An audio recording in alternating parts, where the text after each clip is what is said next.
সাবধান, ইল্লা ওয়া আনতুম মুসলিমুন, পরিপূর্ণ মুসলমান হওয়া ছাড়া মৃত্যুবরণ করো না। সুবহানাল্লাহ।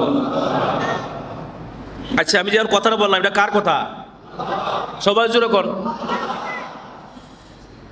আল্লাহ কি বলছেন? পরিপূর্ণ মুসলমান না হয়ে মৃত্যুবরণ। কি আজীব ব্যাপার! মৃত্যুটা কি আমাদের হাতে নাকি যে আমরা মরতাম আর না মরতাম? কথা বোঝেন নাই? আল্লাহ কত চমৎকার কথা বলেছেন, সাবধান তোমরা মরো না, মৃত্যুবরণ করিও না ততক্ষণ পরিপূর্ণ মুসলমান না হইছো। সুবহানাল্লাহ। তাহলে এই কথার দ্বারা বোঝা যায় আমরা মুসলমান দাবি করি ঠিকই, কিন্তু আমরা মুসলমানের তো আরো অনেক বাকি। পরিপূর্ণ মুসলমান কিন্তু আমরা এখন হতে পারি নাই। এই জন্যই আল্লাহ আগে থেকেই জানে এরা মুখে মুখে ঠিকই খুব মুসলমান মুসলমান, বাপ দাদা 17 গোষ্ঠী মুসলমান, মুসলমানের তো কিছুই তার মধ্যে নাই।